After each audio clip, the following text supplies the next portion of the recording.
नमस्कार दोस्तों, मेरा नाम है ऋषभ शुक्ला और आप देख रहे हैं ऑल अबाउट सोशियोलॉजी। एक बहुप्रतीक्षित परीक्षा जो कि कल संपन्न हुई है Madhya Pradesh public service commission के थ्रू असिस्टेंट प्रोफेसर की परीक्षा थी।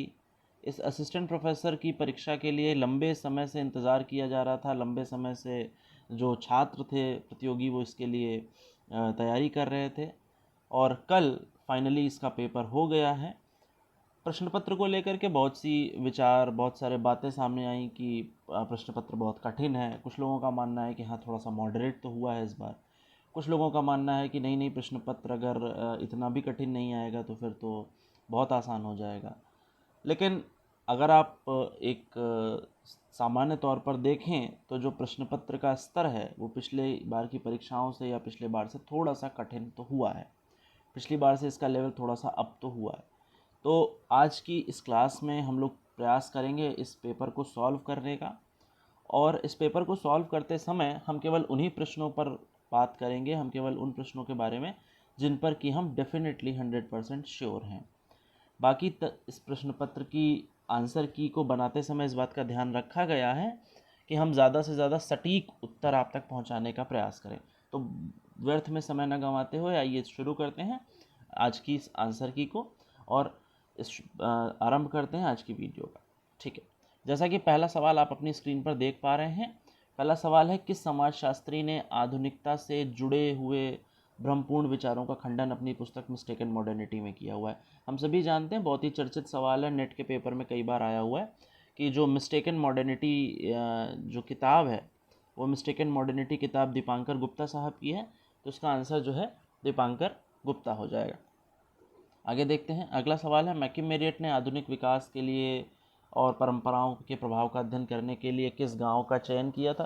तो ये भी हम सभी जानते हैं कि मैकिम मेरियट ने जिन क्वेश्चंस को या मैकिम मेरियट ने जिस गांव को स्टडी किया उसका नाम किशनगढ़ी था।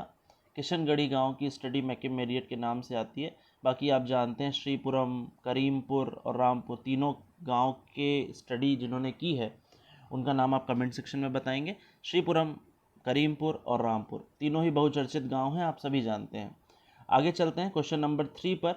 क्वेश्चन नंबर 3 है कि वर्ष 1931 में जनसंख्या की दशकीय वृद्धि दर क्या थी। तो जनसंख्या की दशकीय वृद्धि दर से मतलब होता है कि 10 सालों में होने वाली वृद्धि, जिसको कि हम दशकीय वृद्धि दर कहते हैं। तो 1931 की अगर दशकीय वृद्धि दर की बात की जाए तो ये 5.8% थी, क्योंकि हम जानते हैं कि उस समय बहुत ज़्यादा स्वास्थ्य सुविधाएं नहीं हुआ करती थी।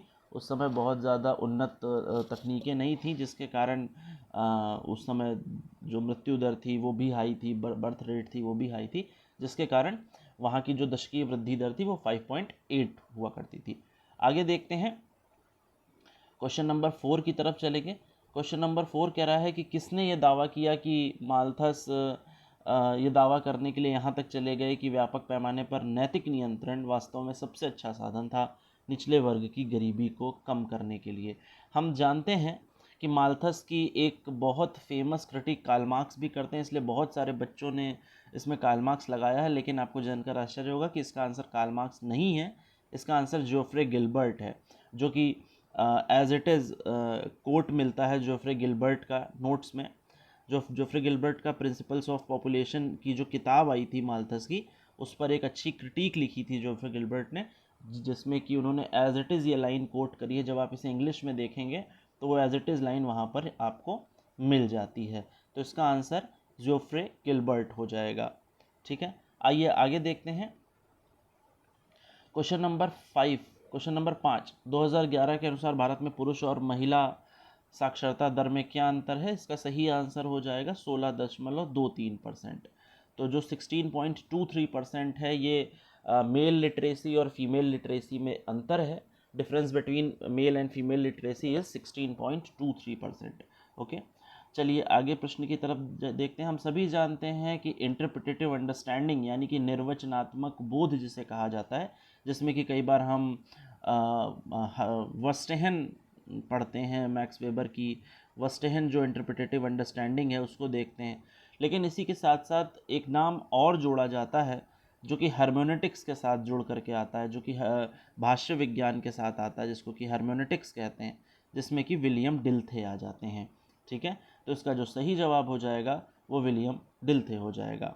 आगे देखते हैं क्वेश्चन नंबर 7।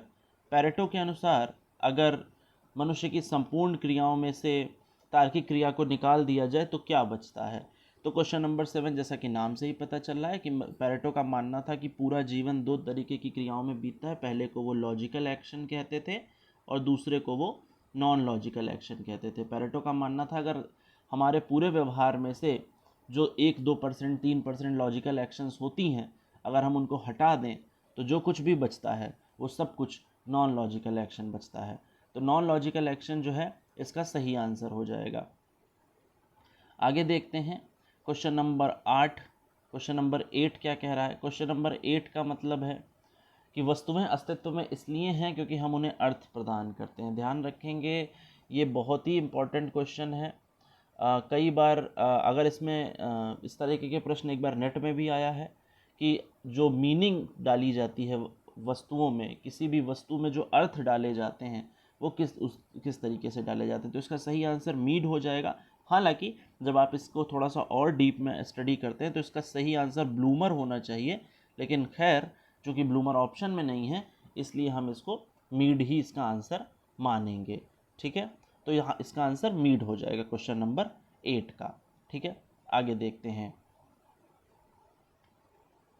अगले प्रश्न की तरफ चलें। Question number 9। कौन सा सिद्धांत जनसंख्या के आकार और धन उत्पादन के बीच में संबंध का अध्ययन करता है। हम जानते हैं जनसांख्यिकी संक्रमण सिद्धांत, तो इसका आंसर नहीं होगा। शून्य जनसंख्या सिद्धांत भी नहीं होगा। घनत्व सिद्धांत तो जनसंख्या घनत्व और जनसंख्या के आकार के बीच में करता है, जो कि सैडलर साहब ने दिया हुआ है, माइकल थॉमस सैडलर ने। लेकिन यहाँ पर इन्होंने पूछा हुआ है धन के उत्पादन और जनसंख्या के आकार, तो इसका जो सही आंसर हो जाएगा वो थियरी ऑफ ऑप्टिमम पॉपुलेशन हो जाएगा, जो कि एडविन कैनन ने दी है। ठीक है, तो थियरी ऑफ ऑप्टिमम पॉपुलेशन या फिर इष्टतम जनसंख्या जो सिद्धांत है वो इसका सही जवाब हो जाएगा। आगे देखते हैं, क्वेश्चन नंबर 10 पर चलते हैं। क्वेश्चन नंबर 10 कह रहा है कि श्रमिक संघों का अंतिम उद्देश्य श्रमिकों का उद्योग पर नियंत्रण करना है। ये इस प्रश्न का ये एज इट इज स्टेटमेंट तो आपको नहीं मिलेगा, लेकिन फिर भी जो इसका फाइनल उत्तर हाँ हमारे अनुसार होना चाहिए वो वीवी गिरी होना चाहिए, क्योंकि वीवी गिरी का बहुत बड़ा काम है श्रमिक संघों को लेकर के। आप देखते हैं गिरी इंस्टीट्यूट भी बनाए गए हैं कई सारे जगहों पर, बहुत सारे, चाहे वो दिल्ली हो चाहे लखनऊ हो, जहाँ पर गिरी इंस्टीट्यूट है।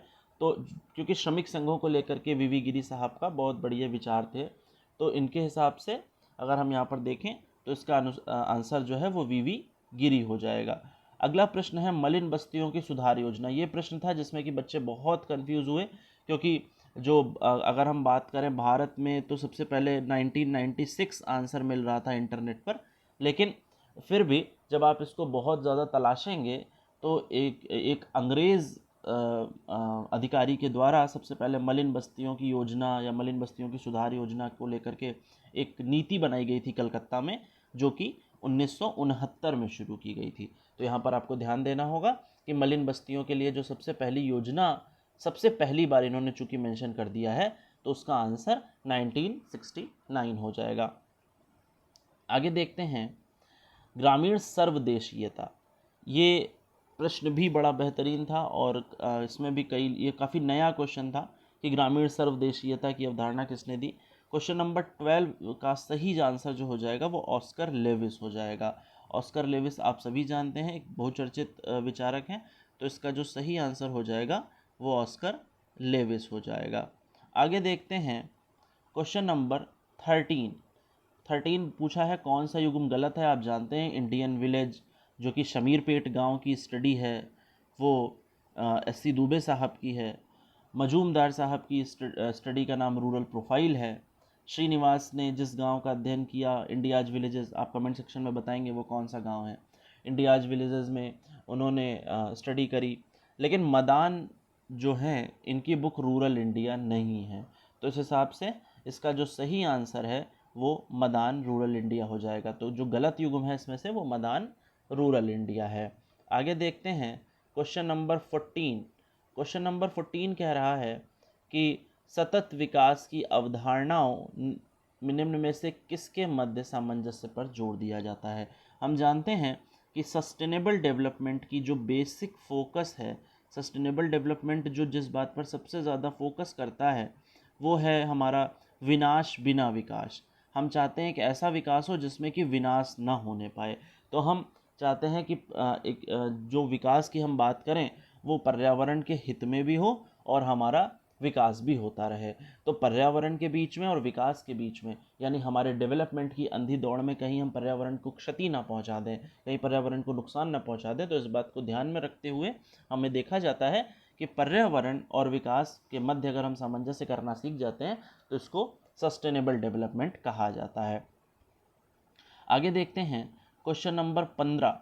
सफ़ेद कॉलर अपराध सम्मानित और उच्च सामाजिक परिस्थिति। हम सभी जानते हैं वाइट कॉलर क्राइम सदरलैंड का एक बहुत फेमस कॉन्सेप्ट है, जिसमें कि वो कहते हैं कि अगर कोई व्यक्ति किसी अच्छे पद पर है, अगर कोई व्यक्ति किसी अच्छी पोस्ट पर है और वहाँ रह करके वो कुछ घूस लेता है या कोई भ्रष्टाचार करता है, तो इस तरीके की स्थिति में हम उसे वाइट कॉलर क्राइम कहते हैं। या कोई ऐसा क्राइम जो कि अपने किसी बड़े पद पर होने के कारण, अपने किसी बड़े पेशे पे होने के कारण अगर वो बचना चाहता है तो उसे हम वाइट कॉलर क्राइम कहते हैं। तो इसका सही आंसर जो हो जाएगा वो सदरलैंड हो जाएगा।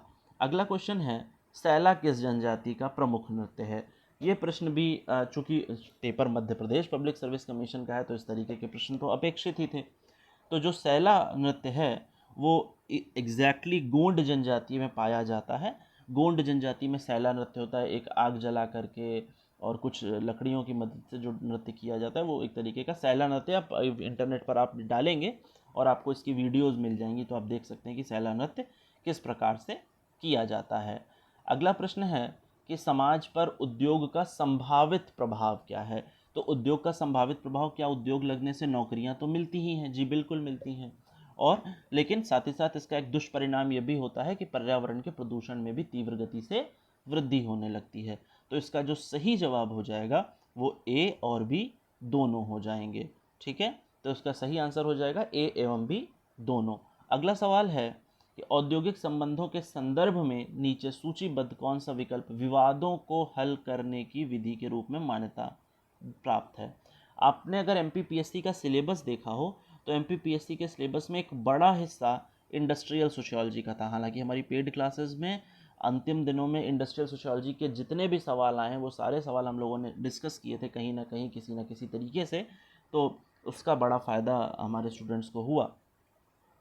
तो क्वेश्चन नंबर 18 जो है इसका जो सबसे, अब इसमें तो वैसे आप देखेंगे सुलह भी है, न्याय निर्णय भी है, मध्यस्थता भी है, ये सारी ही बातें जो है वो सही हैं। सारी ही बातें जो है विवादों को हल करने के लिए विधि के रूप में मान्यता प्राप्त हैं।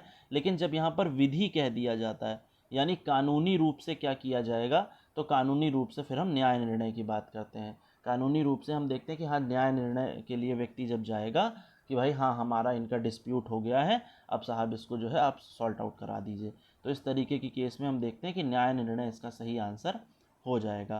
क्वेश्चन नंबर 19 देखते हैं, मध्य प्रदेश लोक सेवा गारंटी अधिनियम 2010। ये भी चूँकि मध्य प्रदेश का पेपर है तो इस तरीके के प्रश्न तो आने ही थे। 19 का जो सही जवाब हो जाएगा वो सी हो जाएगा। ये मध्य प्रदेश कानून लाने वाला पहला राज्य है जो कि लोक सेवा गारंटी अधिनियम लेकर के आता है, और कानून सुशासन प्राप्त करने के लिए राज्य प्रतिबद्ध है कि भाई हम अपने राज्य में सुशासन लेकर के आएंगे, अपने राज्य में हम सुशासन लेकर के आएंगे और एक बढ़िया तरीके से राज्य को चलाने का काम करेंगे। तो मध्य प्रदेश के संदर्भ में 1 और 2 ये दोनों विकल्प सही हो जाते हैं। अगला सवाल है कि कौन सा उत्तर आधुनिकता की अवधारणा से संबंधित नहीं है। ये प्रश्न थोड़ा सा संशय वाला है, इस प्रश्न पर बहुत सटीक उत्तर तो नहीं मिला है, इसीलिए अभी फ़िलहाल के लिए हम इस प्रश्न को छोड़ देते हैं। बाकी जैसे ही इस प्रश्न का उत्तर मिलेगा हम इस वीडियो की कमेंट सेक्शन में इसे पिन करेंगे। आगे देखते हैं, अगला सवाल है क्वेश्चन नंबर 21, निम्नलिखित को मिलाना है। अगर हम इसमें से बहुत ज़्यादा ना भी जानते हो, एज एक स्टूडेंट के पर्सपेक्टिव से अगर आप इसे देखेंगे तो आप बहुत आसानी से समझ जाएंगे कि औद्योगिकरण और जनसंख्या घनत्व में वृद्धि के कारण समाज जटिल हो जाता है। ये बात कहीं ना कहीं दरखाइम की विचारधारा से मिलती है। और उत्पादन प्रणाली बदल जाने से सामाजिक संबंधों में परिवर्तन होता है, ये बात मार्क्स की है। ठीक है, तो आइए देखते हैं क्या इतने से हमारा काम बन सकता है। बी को 4 और तो इसका जो सही जवाब हो जाएगा, इसका जो सही आंसर हो जाएगा वो हमारा डी वाला ऑप्शन हो जाएगा। ठीक है, इसका जो सही ऑप्शन हो जाएगा वो डी वाला ऑप्शन यहाँ पर हो जाएगा। 1 4 2 3। क्वेश्चन नंबर 22 की बात करें तो क्वेश्चन नंबर 22 भी सामाजिक विकास की अवधारणा के 3 परस्पर जुड़े हुए पक्ष कौन से हैं। ये प्रश्न भी अभी फ़िलहाल के लिए हमने होल्ड पर डाला हुआ है, क्योंकि इसका बिल्कुल सटीक उत्तर अभी हमें नहीं मिल पाया है। तो आगे देखते हैं, भारत की जनसंख्या नीति को बढ़ावा देने में सरकार की क्या भूमिका रही है। तो जैसा कि हम जानते हैं कि सरकार परिवार नियोजन के लिए धन भी उपलब्ध कराता है, प्रजनन स्वास्थ्य पर शैक्षणिक कार्यक्रम भी चलाती है और प्रजनन विकल्पों के लिए एक सहायक वातावरण भी बनाती है। तो ये तीनों ही विकल्प यहाँ पर सही हो जाते हैं, इसलिए क्वेश्चन नंबर 23 का जो सही उत्तर है वो डी वाला हो जाता है। आगे देखते हैं क्वेश्चन नंबर 24। भारत के जनसांख्यिकीय चरणों को उसकी विकास दर के अनुसार 4 चरणों में वर्गीकृत किया जाता है। हालांकि 5 चरण हैं, लेकिन यहाँ पर इन्होंने सिर्फ 4 चरणों को कंसीडर किया है। तो क्वेश्चन नंबर 24 के अनुसार जो सही क्रम हो जाएगा वो 3 1 2 और 4 हो जाएगा। स्थिर जनसंख्या, उसके बाद स्थिर वृद्धि, फिर उसके बाद तीव्र वृद्धि और उसके बाद उच्च वृद्धि। ये 4 चरण हो जाते हैं जो कि यहाँ पर हमें देखने को मिलते हैं कि भाई ये 4 चरण जो हैं वो सही तरीके से हम देख सकते हैं। क्वेश्चन नंबर 25 पर आते हैं। क्वेश्चन नंबर 25, कौन सा पोषण अभियान तत्कालीन राष्ट्रीय पोषण मिशन का लक्ष्य समूह नहीं है। अब ये तो बहुत साधारण सा सवाल था कि राष्ट्रीय पोषण मिशन का जो लक्ष्य समूह गर्भवती महिलाएं तो होंगी ही होंगी, 0 से 6 वर्ष के बच्चे भी होंगे और स्तनपान कराने वाली भी माताएं होंगी, लेकिन बुजुर्ग महिलाएं इसमें शामिल नहीं की जाएंगी। तो जो इसका सही आंसर हो जाएगा वो सी वाला ऑप्शन हो जाएगा। ठीक है, आगे देखते हैं क्वेश्चन नंबर 26, अटल बिहारी आरोग्य मिशन का उद्देश्य क्या है। तो आप जानते हैं कि अटल बिहारी उद्योग मिशन जो ये बाल आरोग्य मिशन जो चलाया गया, इसका एकमात्र उद्देश्य है कि राज्य में कुपोषण को रोकना और 5 वर्ष तक के बच्चों की जो मोर्टेलिटी रेट थी उसको कम करना, उसको कम पर लेकर के आना। तो इसका जो सही जवाब हो जाएगा वो क्वेश्चन नंबर 26 का ए हो जाएगा। आगे देखते हैं लोक समाज और कृषक समाज। हम जानते हैं peasant society and folk society, इसका जो कॉन्सेप्ट है ये किसने दिया है। तो इसका सही आंसर हो जाएगा रॉबर्ट रेडफील्ड। हम जानते हैं रॉबर्ट रेडफील्ड ने टेपोजलान गांव का अध्ययन किया था और उसके बाद उन्होंने लोक समाज और कृषक समाज जो है के बारे में बात करी थी, जहाँ पर वो फोक अर्बन कॉन्टिनम या लोक नगरीय सातत्य का भी कॉन्सेप्ट देते हैं। आगे देखते हैं क्वेश्चन नंबर 28। क्वेश्चन नंबर 28 जो है ये प्रश्न भी बिल्कुल आउट ऑफ द बॉक्स है, इसलिए इसको भी अभी हम होल्ड पर डालते हैं। आगे जैसे ही इन तीनों प्रश्नों के जवाब जैसे ही मिलेंगे हम इन्हें कमेंट सेक्शन में पिन करेंगे।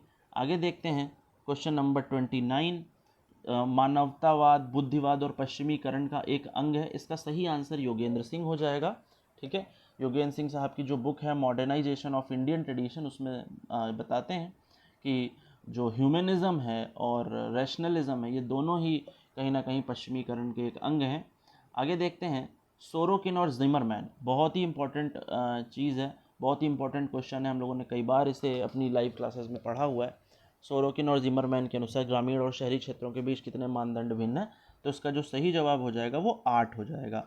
ठीक है, 8 तरीके के उन्होंने मानदंड बताए हैं। ठीक है, कि वो 8 तरीके के मानदंड कौन कौन से हैं। ठीक है, जो 8 तरीके के मानदंड है उसकी एक लंबी सूची उन्होंने बताई है कि जब हम उन 8 मानदंडों की बात करते हैं तो वो जो 8 मानदंड निकल करके हमारे पास आते हैं वो गांव और नगर में भेद करने के लिए हम अगर उनका सहारा लें तो हम देखते हैं कि गांव और शहर में जैसे कि हमारा डेंसिटी हो गया या हमारा कोई इस तरीके की जो चीज़ें हैं वो गांव और शहरों के बीच में भेद करती हैं। जैसे व्यवसाय है, एनवायरनमेंट है, साइज़ ऑफ कम्युनिटी है, डेंसिटी ऑफ पॉपुलेशन है, हेट्रोजेनिटी है, सोशल डिफरेंशिएशन है, मोबिलिटी है और सिस्टम ऑफ इंटरडिपेंडेंस है। तो ये 8 श्रेणियां जो हैं वो सोरोकिन और जिमरमैन बताते हैं।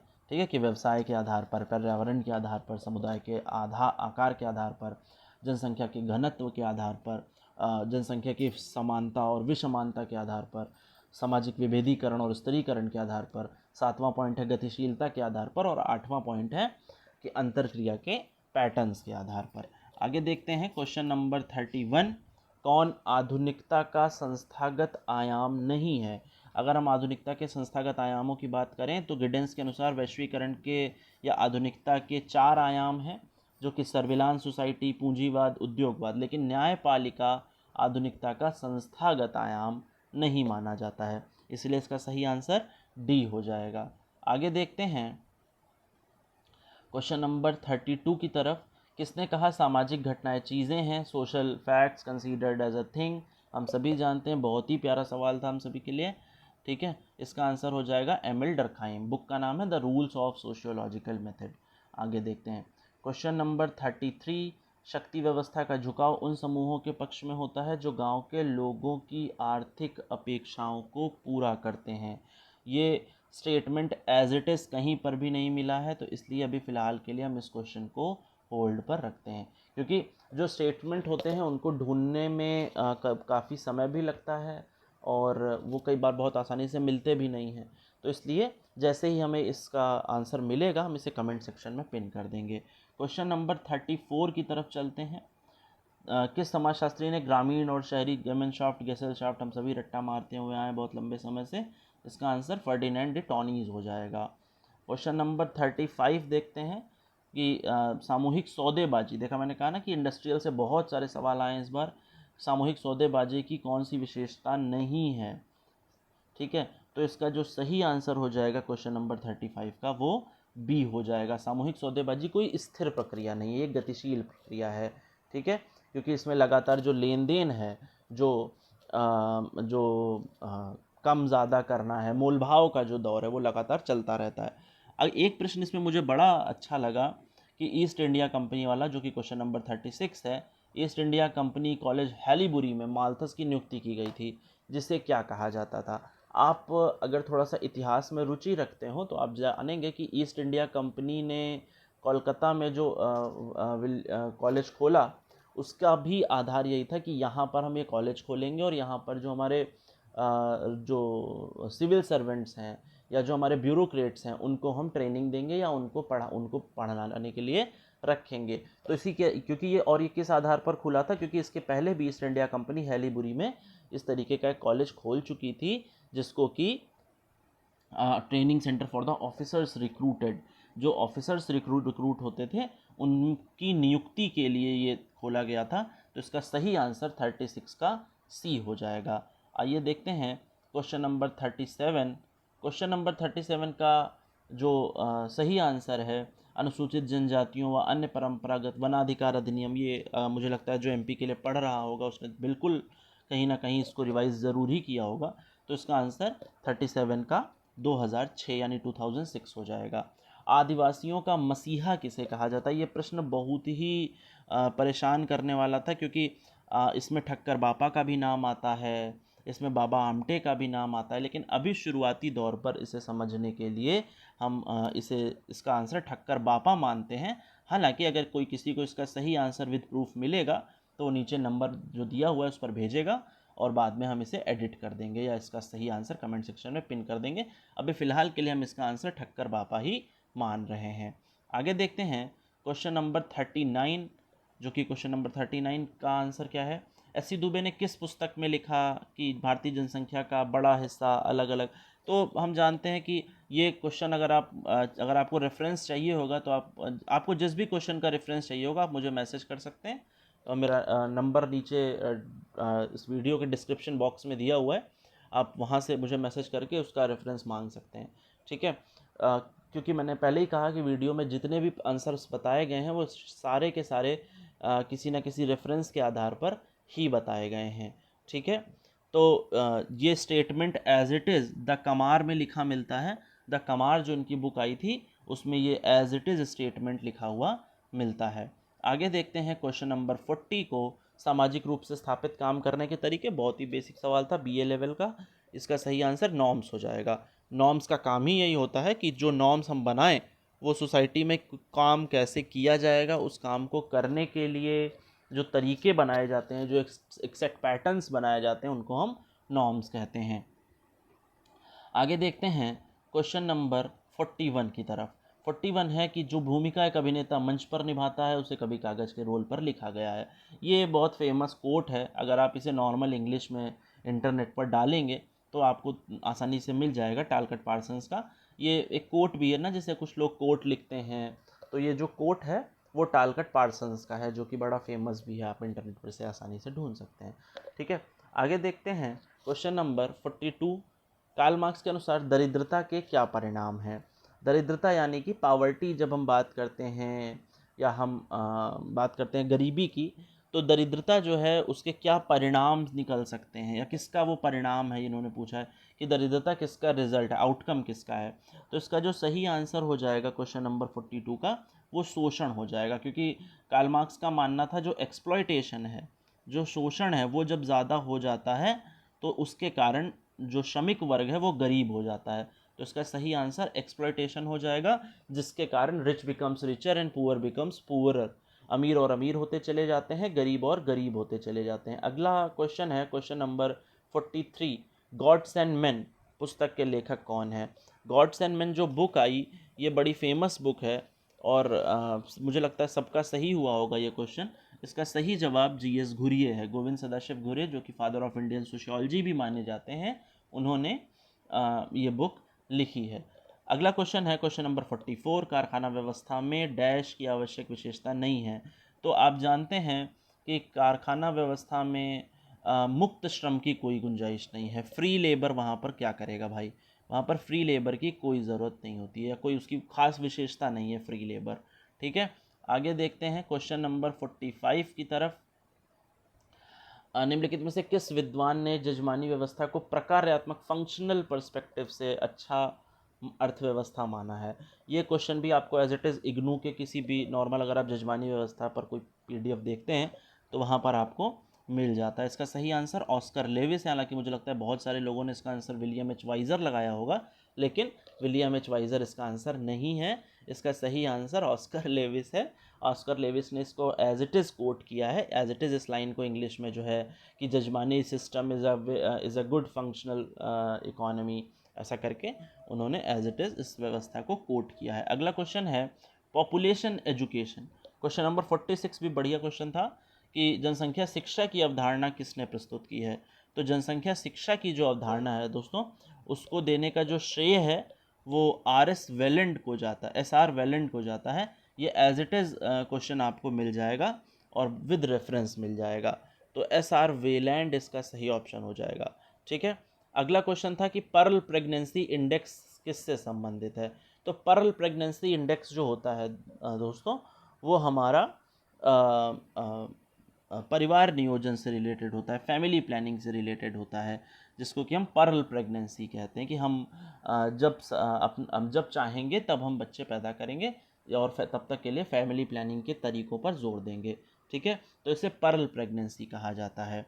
अगला क्वेश्चन है क्वेश्चन नंबर 48। धर्म को पवित्र और अपवित्र सभी जानते हैं, बहुत ही घिसा पिटा क्वेश्चन था। डरखाइम इसका सही जवाब हो जाएगा। ठीक है, डरखाइम की जो बुक आई थी elementary forms of religious life, उसमें इस बारे में बात हुई थी। अगला क्वेश्चन है संरचनाकरण का सिद्धांत किस बुक में है? ये हमारी वीडियो भी चैनल पर पड़ी हुई है, थियरीज ऑफ मॉडर्निटी की, उसमें भी ये बात कई बार बताई गई। और गिडेंस की कॉन्स्टिट्यूशन ऑफ सोसाइटी पर तो पूरा लेक्चर ही पड़ा हुआ है, वहाँ पर भी इस बारे में बताया गया था कि स्ट्रक्चरेशन थियरी जो है वो कॉन्स्टिट्यूशन ऑफ सोसाइटी, समाज का संविधान करके जो बुक है, उसमें इस बात का जिक्र किया गया है। आगे देखते हैं क्वेश्चन नंबर 50। क्वेश्चन नंबर 50 सामाजिकरण नीचे दिए गए दो, क्या उसके उत्तर हैं? मन सामाजिक है और समाज मानसिक। ये इसका आंसर हो जाएगा जी.एच. मीड साहब। जी.एच. मीड ने इस बारे में बात करी है। जी.एच. मीड कहते हैं कि जो है मन जो है वो सामाजिक है और समाज पूरी तरीके से मानसिक है। ठीक है, आगे देखते हैं सामाजिकरण का सोपान नहीं है, यानी which one is not the stages of socialisation. तो यहाँ पर अगर आप देखेंगे तो ओरल स्टेज भी है, एनल स्टेज भी है, एडोलसेंट स्टेज भी है, लेकिन सकारात्मक अवस्था जैसी कोई भी चीज़ नहीं होती है। जबकि ओरल, एनल और एडोलसेंट तीनों ही स्टेजेस, जॉनसन हो या फिर वो कोई मीड हो या फिर कोई अन्य विचारक ही क्यों ना हो, सभी ने लगभग बताई हैं, लेकिन पॉजिटिव स्टेज यहाँ पर नहीं देखने को मिलती। तो इसका जो सही जवाब हो जाएगा वो डी हो जाएगा। क्वेश्चन नंबर 52 भी मैच करने वाला है, बहुत सरल रहा होगा मुझे लगता है कि 52 इसका जो सही जवाब हो जाएगा, इसका जो सही जवाब हो जाएगा वो हो जाएगा कि जो है E.B. टायलर एक तरफ हैं, एक तरफ एलिस मॉर्गन है, हर्बर्ट स्पेंसर है, तमाम सारे थिंकर हैं। तो इसका जो सही जवाब हो जाएगा वो हमारा 4312 हो जाएगा। ठीक है, ये विचारक हैं, 4312 इसका सही आंसर हो जाएगा। ठीक है, आगे देखते हैं क्वेश्चन नंबर 53 की तरफ। क्वेश्चन नंबर 53 क्या है? S3 आयाम के रूप में जाने वाला आयाम नहीं है। S3 आयाम ये एज इट, अब इसमें यहाँ पर जो मुखर्जी लिखा हुआ है ये आपको पता होना चाहिए, ये राधा कमल मुखर्जी या रामकृष्ण मुखर्जी दोनों ही नहीं है, ये कोई तीसरे मुखर्जी हैं जिन्होंने S3 मॉडल दिया हुआ है। तो इसलिए इसका आंसर अभी फ़िलहाल के लिए हम होल्ड पर रखते हैं। जैसे ही इसका आंसर मिलेगा हम इसे कमेंट सेक्शन में पिन करेंगे। क्वेश्चन नंबर 54 की यदि बात करें तो क्वेश्चन नंबर 54 संयुक्त राष्ट्र का रियो डी जेनेरो हम सभी जानते हैं, बहुत ही सामान्य प्रश्न है जीएस का। 1992 में पर्यावरण एवं विकास पर वैश्विक सम्मेलन हुआ और इसके घोषणा पत्र जो इसमें वहाँ पर जारी हुआ था, तो यहाँ पर कई बच्चों ने रियो डी जेनेरो लगा दिया है। तो रियो डी जेनेरो उस जगह का नाम था जहाँ पर वो शिखर सम्मेलन संपन्न हुआ था, लेकिन वहाँ पर जो घोषणा पत्र जारी हुआ था उसे एजेंडा 21 कहा जाता था, उसमें कि सस्टेनेबल डेवलपमेंट के बारे में, पर्यावरण संरक्षण के बारे में और अन्य चीज़ों के बारे में वहाँ पर बातें बताई गई थी। क्वेश्चन नंबर 55 की यदि बात करें तो क्वेश्चन नंबर 55 जो है वो जनजातियों का सबसे सरल प्रकृति का संगठन है। जो सबसे सरल संगठन है वो यहाँ पर हमें देखने को मिलता है वंश समूह, जो लीनियज है उनका, जिसमें कि उन्हें पता होता है कि हाँ भाई हम फला फला फला फला जगह से आते हैं, तो उसे वंश समूह कहते हैं। रेडक्लिफ ब्राउन ने भी इस बारे में जिक्र किया है, तो आप इग्नू की पीडीएफ में इसे as it is tribal organisation करके उनकी एक पीडीएफ है, वहाँ पर आप इसे पढ़ सकते हैं और देख भी सकते हैं। ठीक है, आगे देखते हैं question number 56 the structure of social action. तो अब यहीं से आगे पढ़ने की ज़रूरत नहीं है, आप जानते हैं the structure of social action जो बुक है वो टालकट पार्सन्स साहब की है, तो इसलिए इसका आंसर टालकट पार्सन्स हो जाएगा, क्योंकि हम जानते हैं टालकट पार्सन्स ने चाहे वो डरखाइम हो चाहे वो वेबर हो, दो अपने इंट्रोडक्शन के चैप्टर में उन सभी का जिक्र किया है, तो इसलिए स्पेंसर का जिक्र किया है, तो इसलिए जो है इसका सही आंसर टालकट पार्सन्स हो जाएगा। आगे देखते हैं ओपन एंडेड। हम जानते हैं कि किसी भी शेड्यूल में, किसी भी अनुसूची में दो तरीके के सवाल होते हैं, पहला हम जिसे ओपन एंडेड कहते हैं और दूसरा क्लोज्ड एंडेड होते हैं। तो ओपन एंडेड सवाल वो होते हैं जहाँ पर उत्तरदाता अपनी मर्ज़ी से कुछ चीज़ें ऐड कर सकता है, जहाँ पर उत्तरदाता चाहे कि जो है वो अपनी तरफ से कुछ भी आंसर बता सकता है, उसे केवल हाँ या नहीं में जवाब नहीं देना होता। जब एक निश्चित ऑप्शंस में आंसर देना होता है तो हम उसे क्लोज्ड एंडेड कहते हैं। ठीक है, तो बी वाला तो ऑटोमेटिक कट गया, ए कट गया और डी कट गया, तो इसका जो सही आंसर हो जाएगा वो हमारा सी वाला ऑप्शन हो जाएगा, क्योंकि सी वाला कह रहा है जो प्रतिवादी को चुनने के लिए संभावित उत्तर का सेट प्रस्तुत नहीं करते हैं। तो बिल्कुल ओपन एंडेड उसी को कहा जाता है जो एक संभावित सेट प्रस्तुत नहीं करता है। ठीक है, तो इसलिए इसको ओपन एंडेड क्वेश्चन या ओपन एंडेड शेड्यूल कहते हैं।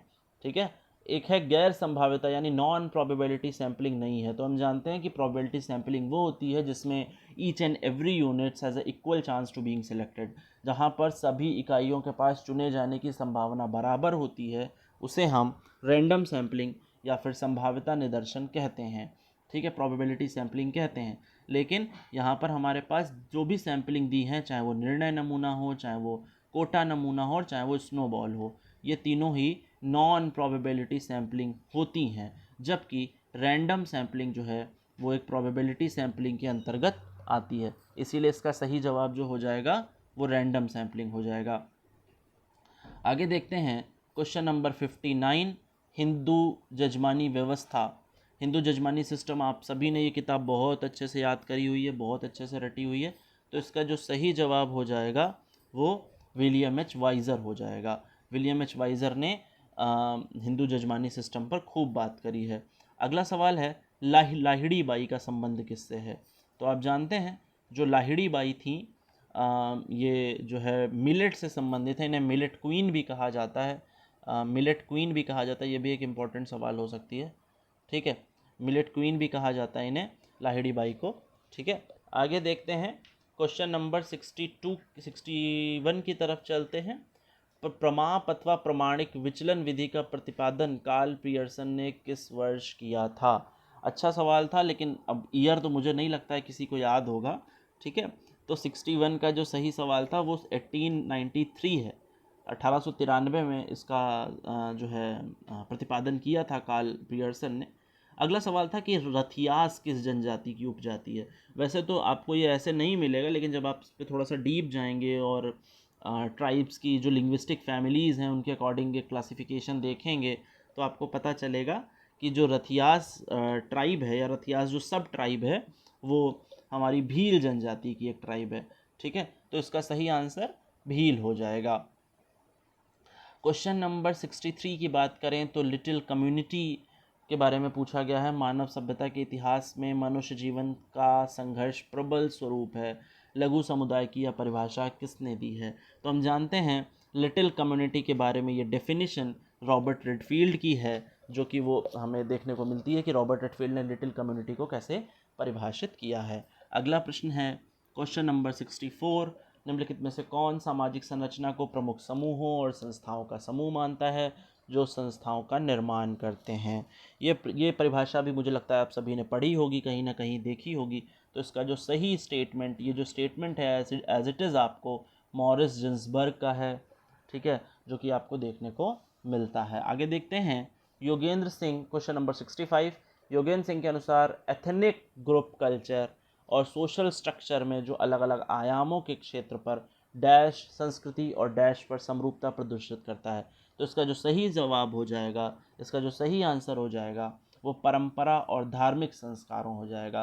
अगर आप अब इसे पढ़ें, यहाँ पर परंपरा लिखें और यहाँ पर धार्मिक संस्कार लिखें, तो योगेंद्र सिंह के अनुसार नृजाति समूह संस्कृति और सामाजिक संरचना में विभिन्न आयामों के क्षेत्र, परंपरा, संस्कृति और धार्मिक संस्कारों पर समरूपता प्रदर्शित करता है। तो ये स्टेटमेंट अब कंप्लीट हो जाता है। आगे देखते हैं क्वेश्चन नंबर 66 पर, किसने बताया कि 20वीं सदी की दूसरी तिमाही में, 20वीं सदी की दूसरी तिमाही में, ध्यान रखेंगे, अमीर और उच्च संस्तरण के लोग मनपसंद दूल्हे को प्राप्त करने के लिए बहुत अधिक धन दहेज के रूप में देते थे? तो इसका जो सही आंसर है वो एम.एन. श्रीनिवास है। एम.एन. श्रीनिवास ने जब स्टडीज़ करी इंडिया के बारे में, उन्होंने गाँवों का अध्ययन किया, तो उन्हें पता चला कि जो उच्च संस्तरण के लोग थे, हर व्यक्ति चाहता था कि वो उच्च संस्तरण में आने वाले या जो हायरार्की में जो लोग ऊंचे पर उचली श्रेणी में आते थे उनसे जुड़ना चाहते थे, जिसके कारण वो उन्हें अधिक धन दहेज के तौर पर देने के लिए भी तैयार हो जाते थे। आगे देखते हैं question number 67, the untouchables who were they? ठीक है, तो हम जानते हैं कि इस सवाल का जो सही आंसर है, हम सभी ने इस बुक को कई बार याद किया होगा कहीं ना कहीं पे, तो इसका जो सही आंसर है वो अंबेडकर साहब हो जाएगा। ठीक है, अंबेडकर साहब की बुक थी the untouchables who were they and why they became untouchables. ठीक है, तो इसका सही आंसर क्वेश्चन नंबर 67 का अंबेडकर साहब हो जाएगा। क्वेश्चन नंबर 68 की यदि बात करें तो क्वेश्चन नंबर 68 है, भ्रष्टाचार निरोधक अधिनियम कब लागू हुआ? तो भ्रष्टाचार निरोधक जो अधिनियम है दोस्तों वो 1988 में आता है। 1988 में भ्रष्टाचार निरोधक अधिनियम की बात होती है। अगले सवाल की तरफ चलते हैं। लुई डोमोंट के ग्राम समुदाय के विश्लेषण के अनुसार उनकी प्राथमिक विशेषता क्या थी? What is the primary characteristics of the villagers, या विलेज कम्युनिटी की, रूरल कम्युनिटी की अगर हम बात करें तो वहाँ पर उनकी सबसे प्राइमरी कैरेक्टरिस्टिक्स क्या थी? तो इसके लिए डूमो कहते हैं कि जो उनकी सबसे प्राथमिक विशेषता है वो जाति और नातेदारी है, यानी कास्ट और किनशिप। दो इम्पॉर्टेंट चीज़ें डूमो बताते हैं कि जाति की सबसे बड़ी विशेषता हुआ करती थी, गांव की सबसे बड़ी विशेषता हुआ करती थी कि वो किस जाति से आते हैं, साथ ही साथ उनका जो नातेदारी समूह है वो कितना ज़्यादा फैला हुआ है या वो किस तरीके से है। आगे देखते हैं क्वेश्चन नंबर 70, प्रतीकात्मक अंतरक्रियावाद। कई बार आपने पढ़ा हुआ है लेक्चर्स में, कोचिंग्स में, तमाम जगहों पर कि सिंबॉलिक इंटरेक्शनिज्म सबसे पहले क्वाइंड किसने किया? Who coined the term symbolic interactionism? The answer will be Herbert Blumer. ठीक है, आगे देखते हैं क्वेश्चन नंबर 71 की तरफ। शिक्षा को पुरानी पीढ़ी द्वारा उन लोगों पर की जाने वाली कार्रवाई के रूप में जो अभी तक सामाजिक जीवन के लिए तैयार नहीं हैं, कौन परिभाषित करता है? ये स्टेटमेंट आपको एज इट इज़ डर्खाइम का मिल जाता है, क्योंकि हम जानते हैं डर्खाइम ने भी सोशियोलॉजी ऑफ एजुकेशन जो एक फील्ड है, अब तो हालांकि काफ़ी पॉपुलर है, तो सोशियोलॉजी ऑफ एजुकेशन की जो फील्ड है उस पर डर्खाइम ने काम किया है। नैतिक शिक्षा की बात करते हैं, आधुनिक समाजों में नैतिक शिक्षा होनी चाहिए, मॉरल एजुकेशन पर बल देते हैं, तो इसका जो सही आंसर है वो डर्खाइम हो जाएगा। क्वेश्चन नंबर 672 की बात करें तो हम जानते हैं कि किसने नृजातीय समूहों को 6 भागों में बांटा है। 6 divisional classification of ethnic groups, हम सभी को पता है कि इसका इसमें एक ही नाम आता है जिसका नाम बी.एस. गुहा है।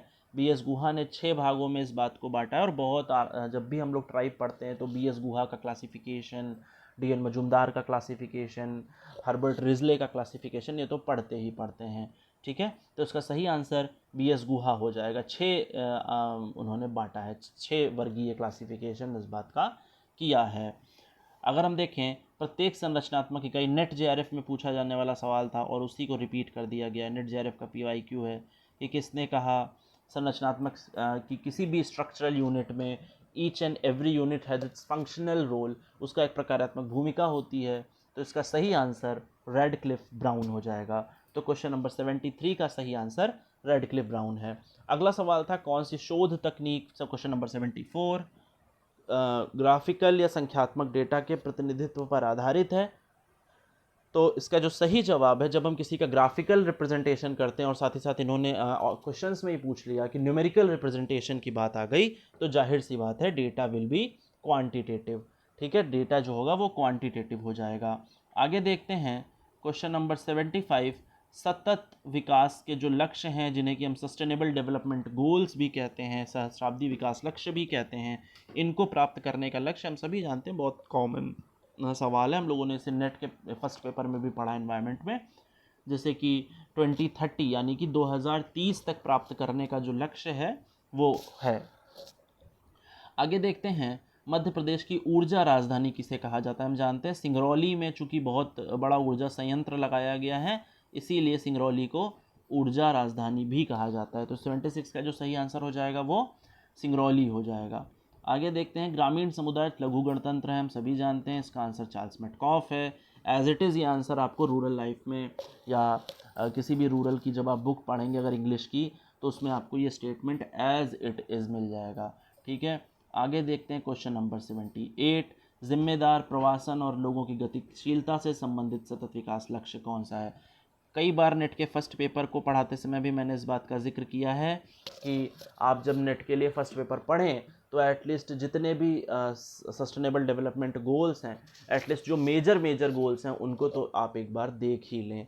और क्योंकि हर वहाँ अगर आप सारे गोल याद करना चाहेंगे तो यह संभव नहीं है कि आप सारे गोल याद कर सकें, क्योंकि हर एक लक्ष्य के अंदर कई सारे लक्ष्य हैं, कई सारे उसके अंदर छोटे छोटे और गोल भी आते हैं। ठीक है, तो इसका जो सही आंसर हो जाएगा, जो कि जिम्मेदार प्रवासन और लोगों की गतिशीलता से संबंधित है, तो इसका सही जवाब हो जाएगा लक्ष्य 10.7। ठीक है, आगे देखते हैं क्वेश्चन नंबर 79। निम्नलिखित में से कौन सा प्रवासन के खिंचाव कारक, कई बार हम लोगों ने क्लास में इस बात का जिक्र किया है कि there is 2 types of factor of migration, push factor and pull factor. खिंचाव के 2 कारक हो सकते हैं, पुश फैक्टर और पुल फैक्टर। तो जो खिंचाव कारक है यानी जो हमें अपनी तरफ आकर्षित करता है, पुल करता है, दैट इज नौकरी के अवसर।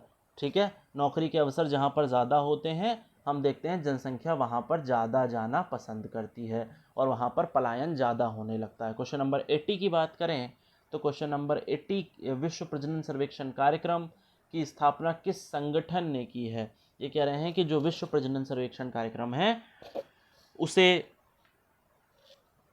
किस संगठन ने उसकी स्थापना करी है। तो इसका सही आंसर हो जाएगा अंतर्राष्ट्रीय सांख्यिकी संस्था, इंटरनेशनल स्टैटिस्टिक्स इंस्टीट्यूशन। ठीक है, आगे देखते हैं क्वेश्चन नंबर 81।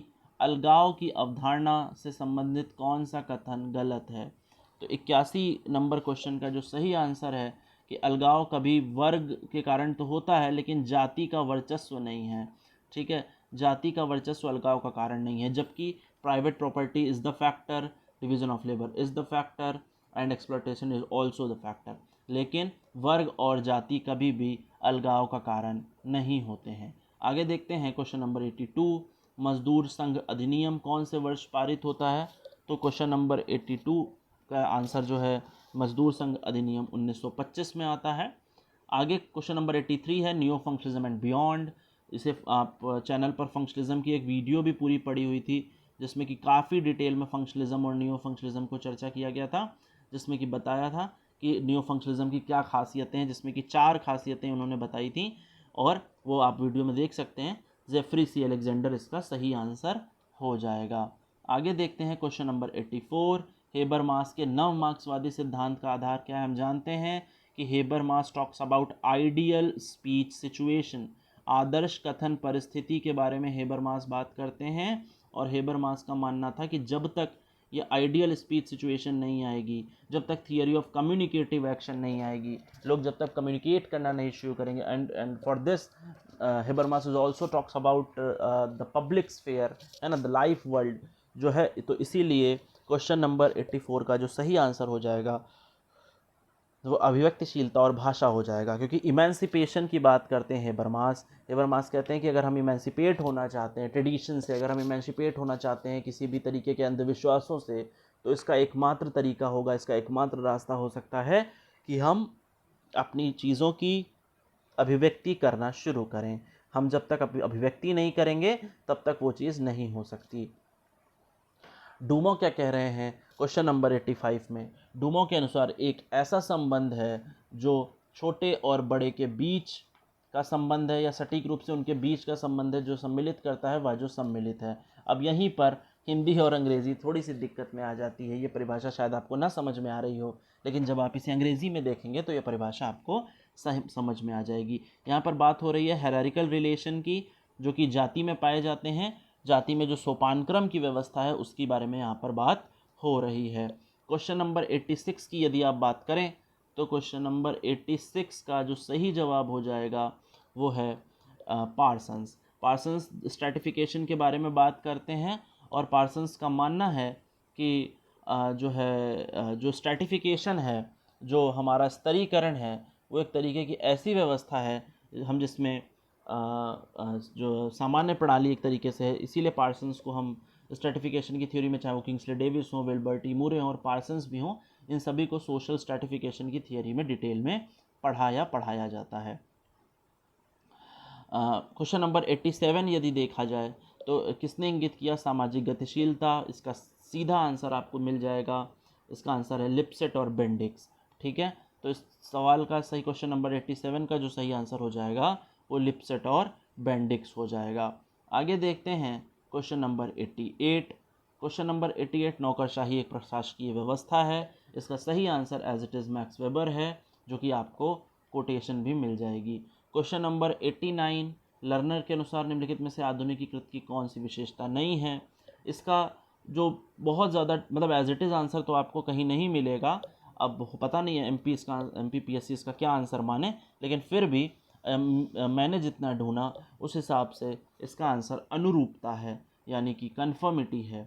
अनुरूपता इसका सही आंसर है। बाकी तीनों चीज़ें जो है एक आधुनिकीकृत व्यक्तित्व की विशेषताएं होती हैं। अगर किसी को कुछ और आंसर मिलेगा तो प्लीज़ व्हाट्सएप में, है ना। आगे देखते हैं क्वेश्चन नंबर 90, निम्नलिखित में से किसने परिस्थिति को सम्मान का सकारात्मक या नकारात्मक सामाजिक आकलन के तौर पर परिभाषित किया? तो हम जानते हैं कि परिस्थिति के बारे में मैक्स वेबर बात करते हैं, जहाँ पर वो स्टेटस ग्रुप की बात करते हैं, जहाँ पर वो बात करते हैं कि लाइफ चांसेस और लाइफस्टाइल क्या होंगी, है ना। तो मैक्स वेबर जो है वो परिस्थिति को सम्मान का सकारात्मक या नकारात्मक सामाजिक आकलन के तौर पर देखते हैं। क्वेश्चन नंबर 91 की बात करें तो 91 का जो सही आंसर है, सहसंबंध दो तरीके के हो सकते हैं, धनात्मक सहसंबंध और ऋणात्मक सहसंबंध। या तो पॉजिटिव कोरिलेशन होगा या नेगेटिव कोरिलेशन होगा। ठीक है, आगे देखते हैं क्वेश्चन नंबर 92, सामाजिक अनुसंधान में सूचित सहमति ये एक रिसर्च का एथिक्स भी माना जाता है। जब आप शोध करते हैं, जब आप सर्वे करते हैं, तो आपको इस बात का ध्यान रखना होता है कि आप जिस व्यक्ति से डेटा ले रहे हैं या जिस व्यक्ति से डेटा ग्रहण कर रहे हैं, अगर वो इस बात के लिए आपको अलाउ नहीं करते तो आपको उनसे बात नहीं करनी चाहिए। यानी ये इट इज़ वेरी नेसेसरी कि भाई आपका जो रिस्पोंडेंट हो वो भी इस बात से अवेयर हो कि वो आपके साथ पार्टिसिपेट करना चाहता है या नहीं। अगर वो पार्टिसिपेट नहीं करना चाहता तो आप उस अपने रिस्पोंडेंट से बात नहीं करेंगे या फिर ना ही उसे किसी तरीके का लालच देंगे। ये सब रिसर्च एथिक्स में हम लोगों ने पहले भी डिस्कस किया हुआ है। क्वेश्चन नंबर 93 की बात करें, सामाजिक दूरी सोशल डिस्टेंस स्केल आप सभी जानते हैं। सोशल डिस्टेंस स्केल बुगार्ड्स की है। बुगार्ड्स ने सामाजिक दूरी पैमाना के बारे में बात करती हैं, जबकि जो मोरेनो है, मोरेनो की सोशियोमेट्री स्केल है और मैस्लो की नीड थियरी है, आप जानते हैं, है ना। तो इसका सही आंसर बुगार्डस हो जाएगा। क्वेश्चन नंबर 94 हिंदू विवाद अधिनियम। हिंदू विवाद अधिनियम का जो सही आंसर है वो 1955 है। 1955 में जो है ये आता है हिंदू विवाद अधिनियम। 1955 का संशोधन जो है 1955 में ही हुआ था और उसे की जो है किया गया कि भाई जो है यह दिखाने के बाद कि पति और पत्नी एक साल से अलग रह रहे थे और सुलह नहीं कर रहे थे तो उनकी सहमति से तलाक भी जो है दे सकते हैं। आगे देखते हैं क्वेश्चन नंबर 95, किसने कहा कि शक्तिशाली राज्यों और साम्राज्यों के साथ प्रमुख राजवंशों ने प्रत्यक्ष और अप्रत्यक्ष रूप से सांस्कृतिक क्षेत्रों को आकार दिया। इसका जो सही आंसर है 95 का वो आपको एज इट इज़ स्टेटमेंट मिल जाएगा के एम कपाड़िया का। ठीक है, अच्छा आगे देखते हैं। के एम कपाड़िया के बाद क्वेश्चन नंबर 96 पर चलते हैं। The theory of social structure आप जानते हैं, एस एफ नैडल की बुक है। अगला question 97 social change in modern India आप जानते हैं, एम एन श्रीनिवास की बुक है। बुक्स तो खैर आसान है। सामूहिक सौदेबाजी फिर से इंडस्ट्रियल का सवाल आ गया। क्वेश्चन नंबर 98 जिसका आंसर है ए और बी दोनों, क्योंकि सामूहिक सौदेबाजी का मतलब ही है कि वेतन और कामकाजी परिस्थितियों पर बात करना, साथ ही साथ मैनेजमेंट और जो वर्कर्स हैं उनके बीच अगर किसी तरीके का डिस्प्यूट होता है, उनके बीच किसी तरीके का झगड़ा होता है, कोई विवाद होता है, तो उसको भी ये हल कराने का काम करेंगे। आगे देखते हैं क्वेश्चन नंबर 99, भारत में पारिवारिक संरचना पर औद्योगिकरण का क्या परिणाम है। जाहिर सी बात है संयुक्त परिवार भी टूट रहे हैं, परिवार में महिलाओं की भूमिका की मजबूती भी हो रही है और न्यूक्लियर फैमिलीज़ भी निकल करके आ रही हैं। तो चूंकि ये तीनों हैं इसीलिए इसका सही आंसर उपरोक्त सभी हो जाएगा और क्वेश्चन नंबर 99 का सही ऑप्शन डी जो है वो सही माना जाएगा। क्वेश्चन नंबर 100 की बात करें, औद्योगिक सेटिंग में कौन सा गुणवत्ता चक्रों का मुख्य उद्देश्य नहीं है। तो क्वेश्चन नंबर 100 का सही ऑप्शन सी हो जाएगा। गुणवत्ता क्वालिटी का मतलब कार्यकर्ता की भागीदारी बढ़ाने से नहीं है, बल्कि क्वालिटी जो क्वालिटी सर्किल होते हैं या जो क्वालिटी टीम होती है उसका ऑब्जेक्टिव होता है कि कैसे हम अपने प्रोडक्ट की क्वालिटी को इन्हेंस करें, कैसे हम नई चीज़ें डेवलप करें जिसमें कि क्वालिटी का ध्यान रखा जाए और साथ ही साथ लगातार वो इस बात पर प्रयास करते हैं कि हमारी जो क्वालिटी है वो लगातार मेंटेन रहे। क्वेश्चन नंबर 101 पर आते हैं। क्वेश्चन नंबर 101 का जो सही आंसर है वो परिचालन लागत कम या मुनाफा बढ़ाना हो जाएगा, क्योंकि हम जानते हैं कार्य भागीदारी का प्राथमिक उद्देश्य ये नहीं है कि हम परिचालन की लागत कम, परिचालन का मतलब ऑटोमेशन होता है। जब कोई मशीन ऑटोमेटिक तरीके से काम करती है या अपने आप से काम करती है तो उसे ऑटोमेशन कहा जाता है। ठीक है, तो इसका सही आंसर सी वाला हो जाएगा। आगे देखते हैं क्वेश्चन नंबर 102। आप जानते हैं थिक डिस्क्रिप्शन के साथ क्लिफोर्ड रीड्स का नाम आता है, नेट में भी कई बार ये प्रश्न पूछा गया है। अगला है भाष्य विज्ञान के आधार पर मार्क्स का विश्लेषण। बाइनरी अपोजिशन वैसे तो आप लेवी स्ट्रॉस में पढ़ते हैं, लेकिन अगर आपने अल्थूज़र को पढ़ा हो जिन्होंने एपिस्टेमोलॉजिकल ब्रेक के बारे में भी बात करी, जिन्होंने यंग मार्क्स और एडल्ट मार्क्स के बारे में बात करी, है ना, तो इसका सही आंसर जो है भाषा विज्ञान के आधार पर मार्क्स का विश्लेषण अल्थूज़र करते हैं। अल्थूज़र का भी नाम आता है इसमें जिन्होंने फॉर मार्क्स नाम से बुक लिखी, है ना, तो इसलिए भाषा विज्ञान के आधार पर मार्क्स का विश्लेषण अल्थूज़र करते हैं। आगे देखते हैं क्वेश्चन नंबर 104। क्वेश्चन नंबर जो 104 है, नीति आयोग का प्रमुख कार्य क्या नहीं है। जो नीति आयोग है उसका प्रमुख कार्य क्या नहीं है, ये बात अब इसमें से मुख्य कार्य लिखा है। वैसे तो नीति आयोग ये सारे काम करता है, लेकिन फिर भी अगर आप थोड़ा सा रिसर्च करेंगे, थोड़ा सा देखेंगे तो आपको पता चलेगा कि पेंशन के लिए एक अलग डिपार्टमेंट होता है। पेंशन देना या पेंशन से रिलेटेड जो मुद्दे हैं वो नीति आयोग में नहीं आते। नीति आयोग का काम बाकी सारी चीज़ों की नीतियाँ बनाना या नीति निर्माण करना भी होता है, जबकि पेंशन रिलेटेड जो मुद्दे हैं उसके लिए एक अलग आयोग होता है, एक अलग चीज़ होती है जिसमें कि वो काम करते हैं। क्वेश्चन नंबर 105 की बात करें कि क्षेत्रीय असमानताओं को दूर करने वाली योजनाओं को प्राथमिकता प्रदान की जाती है, तो इसका जो सही आंसर हो जाएगा वो राष्ट्रीय नियोजन हो जाएगा, क्योंकि जब हम नेशनल प्लानिंग की बात करते हैं तो नेशनल प्लानिंग में रीजनल डिस्पैरिटीज़ या रीजनल जो समस्याएं हैं या रीजनल जो दिक्कतें हैं वो ऑटोमेटिक ही उनके बारे में बात नहीं की जाती है। आगे देखते हैं क्वेश्चन नंबर 106, मादक पदार्थों की रोकथाम के लिए कौन सी श्रेणियां प्रभावी हैं। इसके लिए प्रमुख जो श्रेणियां हैं वो दो तरीके की हैं, पहले नंबर पर शैक्षणिक और दूसरे नंबर पर दंडात्मक। ठीक है, 106 का मतलब बी हो जाएगा, 1 और 4, क्योंकि या तो हम उन्हें शिक्षा दें या तो हम उन्हें इस बारे में जागरूक करें कि भाई ठीक है अगली बार से ऐसा मत करना, या फिर उन्हें दंड के द्वारा ही रोका जा सकता है। सामाजिक संरचना के बारे में एक वचन में बात करना असंभव सा लगता है, ये किसने कहा। सोशल स्ट्रक्चर को किसने कहा कि भाई हम उसे सिंगुलर फॉर्म में नहीं बात कर सकते। तो क्वेश्चन नंबर 107 का जो सही जवाब हो जाएगा वो SF नैडल हो जाएगा, क्योंकि उनका मानना था कि जो सामाजिक संरचना है वो अकेली नहीं है, वो कई सारी चीज़ों को समाहित करके बनती है, कई सारी चीज़ों को जोड़ करके बनती है, इसलिए इसका सही जवाब SF नैडल हो जाएगा। क्वेश्चन नंबर 108 आप यदि देख पा रहे हैं तो क्वेश्चन नंबर 108 का जो सही जवाब है वो आदिम समाज में जादू एवं धर्म के प्रकार्यात्मक प्रभावों की व्याख्या किसने अपनी पुस्तक magic science and religion and other essays में की है। आप जानते हैं कि ये बहुत ही फेमस किताब है, आप सभी ने इसे कभी ना कभी याद किया होगा, चाहे नेट के लिए चाहे किसी और एग्ज़ाम के लिए। तो इसका जो सही जवाब हो जाएगा वो मेलिनोव्स्की हो जाएगा।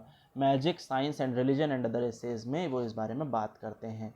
ठीक है, आगे देखते हैं क्वेश्चन नंबर 109, विरचनावाद यानी डिकंस्ट्रक्शन। आप सभी ने पढ़ा हुआ है, जैक्स दरिदा एक नाम आता है जो कि डिकंस्ट्रक्शन पर बात करते हैं एंड राइटिंग पर फोकस करते हैं। उनका मानना है कि राइटिंग जो है is more important and Derrida wants to become we all are writers. हम है ना, वो चाहते हैं कि हम सब लेखक बने और भाषा की जो बेड़ियां हैं या भाषा का जो अव्यवस्थितपन है या जो उसके क्योंकि भाषा कंफ्यूज करती है और लैंग्वेज जो है वो हमें या राइटिंग जो है हमें बेहतर बनाती है, तो इसलिए दरिदा का मानना था कि हम राइटिंग पर फोकस ज़्यादा करें। आगे देखते हैं क्वेश्चन नंबर 110, इसका आंसर क्या हो जाएगा कि ऊंची जाति का लड़का। हालांकि MPPSC ने पूरा प्रयास किया था कि बच्चे कंफ्यूज हो जाएं, लेकिन बच्चे कंफ्यूज हुए नहीं होंगे मुझे लगता है, क्योंकि लड़का ऊंची जाति का लड़का निचली जाति की लड़की से विवाह करेगा तो निचली जाति के लिए तो वो अनुलोम विवाह ही माना जाएगा। ठीक है, तो इसे अनुलोम विवाह कहते हैं, क्योंकि अनुलोम विवाह का मतलब ही है जब कोई लड़की अपनी से ऊंची जाति में, अपनी से ऊंचे वर्ग में, अपनी से ऊंचे जगह पर शादी करती तो उसे अनुलोम विवाह कहते हैं। बात खत्म। आगे देखते हैं क्वेश्चन नंबर 111, आर्थिक विकास के संबंध में किस समाजशास्त्री ने ऐसा कहा। तो ये आपको भी एज इट इज़ स्टेटमेंट मिल जाएगा W रोस्टोव का, क्योंकि रोस्टोव का आपने पढ़ा है, बुक थी the stages of economic growth, जिसमें कि रोस्टोव टॉक्स अबाउट 5 स्टेजेस, 5 तरीके के स्टेजेस की बात करते हैं, चाहे वो टेक ऑफ स्टेज हो, चाहे वो जो है मतलब वो कहते हैं कि जैसे प्लेन टेक ऑफ करता है, preconditions of take off हो, चाहे वो टेक ऑफ हो। तो ये जो स्टेजेस थी जिसके बारे में रोस्टोव बात करते हैं। आगे देखते हैं क्वेश्चन नंबर 112, समाजशास्त्र में केस स्टडी कौन सी विधि में शामिल है। तो जो केस स्टडी मेथड होता है डायरेक्टली अगर आप देखें तो इट्स अ क्वालिटेटिव मेथड। 112 का सही आंसर क्वालिटेटिव मेथड हो जाएगा, क्योंकि केस स्टडी पूरी तरीके से गुणात्मक होती है। ठीक है, अगला है भुरिया समिति। अब ये प्रश्न थोड़ा सा कंफ्यूजिंग है, क्योंकि भुरिया समिति बनाई गई थी अनुसूचित जनजाति सशक्तिकरण के लिए, लेकिन भुरिया समिति में हुआ क्या था, जो कि भुरिया समिति थी वो उसको इसलिए बनाया गया था कि जो अनुसूचित जनजातियां हैं, जो शेड्यूल्ड ट्राइब्स हैं, वो भी पंचायती राज में पार्टिसिपेट करें। तो अब इसका सही आंसर तो अनुसूचित जाति सशक्तिकरण होना चाहिए था, क्योंकि उसका उद्देश्य यही था। लेकिन अब इसका कहीं ना कहीं अगर आप देखेंगे तो इसका आंसर ए भी हो सकता है, लेकिन अभी फिलहाल के लिए हम इसका आंसर डी मान रहे हैं। ठीक है, तो जो भुरिया समिति है उसका सही आंसर अनुसूचित जनजाति सशक्तिकरण हो जाएगा। आगे देखते हैं, जनसांख्यिकी लाभांश के साथ पाया जा सकता है। जो जनसांख्यिकी लाभांश है जिसको डिविडेंड कहते हैं, जो क्वेश्चन नंबर 114 आपसे पूछ रहा है, उसका सही आंसर है 1, 2 और 3, है ना। मानव ह्यूमन कैपिटल, श्रम आपूर्ति और बचत। ठीक है, जबकि आर्थिक वृद्धि हम जनसांख्यिकी लाभांश के साथ नहीं पा सकते, तो इसलिए इसका सही आंसर जो है, एक सेकेंड, ठीक है, इसका सही आंसर जो है 2, 3 और 4 हो जाएगा। हाँ, श्रम आपूर्ति, मानव पूंजी और आर्थिक वृद्धि, ना कि बचत। बचत ये एक व्यक्तिगत चीज़ है, तो इसलिए बचत इसका आंसर नहीं होगा। ठीक है, आगे देखते हैं क्वेश्चन नंबर 115। निम्नलिखित में से किस शोध पद्धति का उद्देश्य सक्रिय भागीदारी और करीबी अवलोकन। ध्यान रखेंगे, करीबी अवलोकन तो भाई एक ही चीज़ में होता है, जिसमें कि हम किसी संस्कृति का अध्ययन करते हैं, जिसको कि नृवंश विज्ञान या फिर एथनोग्राफी कहते हैं। उसे एथनोग्राफी में हम किसी भी जनजाति के बारे में या किसी भी चीज़ के बारे में बहुत डिटेल्ड एनालिसिस करते हैं। अगला सवाल है, निम्नलिखित में से कौन लोक संस्कृति का स्रोत नहीं है। तो जो अनुसंधानात्मक साहित्य है वो कभी भी लोक संस्कृति का स्रोत कैसे हो सकता है, जबकि फोक लिटरेचर, फोक स्टोरी और पौराणिक कथाएं इस बात का स्रोत होती हैं। आगे देखते हैं क्वेश्चन नंबर 117। ये बहुत ही प्यारा सवाल है, लेकिन मज़े की बात है कि ये सवाल कैंसिल हो जाएगा, इसलिए अगर किसी ने प्रॉपर प्रूफ के साथ इसे दिया। जब उस टाइम पर इंडिया में विलेज स्टडीज़ हो रही थी, किसी को प्रूफ चाहिए होगा तो वो मुझे मैसेज करके ले लेगा। तो जो देवरा गांव है, देवरा गांव का अध्ययन एससी दुबे ने किया है। एससी दुबे ने उस समय 2 गांव की स्टडी करी थी, जो कि शमीरपेट एक गांव का नाम था और दूसरे गांव का नाम था देवरा। ठीक है, तो शमीरपेट और देवरा इन दोनों गांवों की स्टडी जो है एससी दुबे ने करी थी, जबकि ऑप्शन में एससी दुबे कहीं पर भी नहीं है। तो ये क्वेश्चन ही गलत मान लिया जाएगा या क्वेश्चन ये काट दिया जाएगा। ठीक है, तो इसका सही, लेकिन ये एक बहुत अच्छी जानकारी आपको मिली, शायद आपको पहले ना पता हो, क्योंकि जो रूरल इंडिया पर जो लोग काम कर रहे हैं, जो लोग रिसर्च कर रहे हैं, या हो सकता है जिन लोगों ने रूरल इंडिया पढ़ते पढ़ाते हों, जिनका थ्रस्ट एरिया रूरल एरिया, उन्हें पता हो कि एससी दुबे ने 2 गांवों की स्टडी करी, जिनका नाम शमीरपेट और देवरा गांव था। ठीक है, बाकी किसी का भी नाम यहाँ पर नहीं आता। ज्योतिर्मय शर्मा का गांव दूसरा है, मेरियट का भी दूसरा गांव है, मंडल गांव है, श्रीनिवास, सभी ने अलग अलग गांवों की स्टडी करी है, जबकि सही आंसर एससी दुबे हो जाएगा। क्वेश्चन नंबर 18 की यदि आप बात करें तो किसने जाति व्यवस्था को वंशानुगत समूहों से माना है, जो कि 3 बातें यहाँ पर आती हैं। तो जब आप जाति के बारे में डिटेल्ड एनालिसिस करेंगे या डिटेल में पढ़ेंगे थोड़ा सा, तो आपको इसका आंसर घुरिए का एज इट इज़ मिल जाएगा। आगे देखें क्वेश्चन नंबर 119। किसके अनुसार किसको परिभाषित करने का कोई भी प्रयास, तो जाहिर सी बात है इसका भी आंसर जाति हो जाएगा। अब देखें जाति से कितने बेहतरीन सवाल निकल करके यहाँ पर आ रहे हैं। ठीक है, आगे देखते हैं, एक गांव, एक शहर, एक जनजाति और एक राष्ट्र। तो ये जैसा कि हम जानते हैं, गांव ग्रामीण समुदाय है ना, जनजाति समुदाय कहते हैं ना, ट्राइबल कम्युनिटी है ना। तो जो कम्युनिटी है, ये सारी बातें, अर्बन कम्युनिटी हो, रूरल कम्युनिटी हो, ट्राइबल कम्युनिटी हो, ये सारी कुछ 120 का जो सही आंसर हो जाएगा वो समुदाय हो जाएगा, क्योंकि ये सब आपस में समुदाय के उदाहरण हैं। ये एक निश्चित जोग्राफिकल एरिया में भी रहते हैं और साथ ही साथ इनमें एक तरीके की वी फीलिंग भी पाई जाती है। ठीक है, आगे देखते हैं क्वेश्चन नंबर 121 का। 121, रॉल्फ बेरेंडॉर्फ को संस्तरण को निम्नलिखित में से क्या मानते हैं। तो इसका जो सही आंसर हो जाएगा वो एनालिटिकल ग्रुप हो जाएगा। ठीक है, विश्लेषणात्मक समूह हो जाएगा। आगे देखते हैं क्वेश्चन नंबर 122, 324 और 244 में किस संवैधानिक प्रमुख तो एक ही है, जिसको कि राष्ट्रपति कहा जाता है, जो कि जनजातियों के संदर्भ में विशेष अधिकार दे सकता है, जनजातीय क्षेत्र घोषित कर सकता है या कोई अन्य काम कर सकता है। क्वेश्चन नंबर 123 आप देख पा रहे हैं, प्रकार्यात्मक विकल्प की अवधारणा का प्रतिपादन किसने किया। तो इसका सही आंसर मर्टन हो जाएगा। मर्टन ने फंक्शनल अल्टरनेटिव्स की थियरी दी थी, जबकि फंक्शनल यूनिवर्सल की थियरी टालकट पार्सन्स के हिस्से में आती है। क्वेश्चन नंबर 124 की बात करें तो क्वेश्चन नंबर 124 है, पूछ रहा है कि गरीबी की संस्कृति के सिद्धांत के प्रमुख प्रतिपादकों में से तो भैया जो है ऑस्कर लेविस ही आते हैं। तो 124 का सही आंसर बी हो जाएगा। आगे देखें क्वेश्चन नंबर 125। क्वेश्चन नंबर 125 तकनीक एवं यांत्रिकी के प्रभाव का महत्वपूर्ण पहलू है कि इन्होंने अभिजन संस्कृति एवं लोक संस्कृति के अंतर को मिटा दिया है। तो क्वेश्चन नंबर 125 का जो सही जवाब हो जाएगा वो एंथनी गिडेंस हो जाएगा। ये आपको एज इट इज़ कोट, या मतलब आप इसका जो भावार्थ है वो आपको एंथनी गिडेंस की थियरी में मिल जाएगा। आगे देखते हैं क्वेश्चन नंबर 126, 126। स्वतंत्र भारत की प्रथम औद्योगिक नीति को रेखांकित किया गया था। 126 का जो सही जवाब हो जाएगा वो 1948 में किया गया था।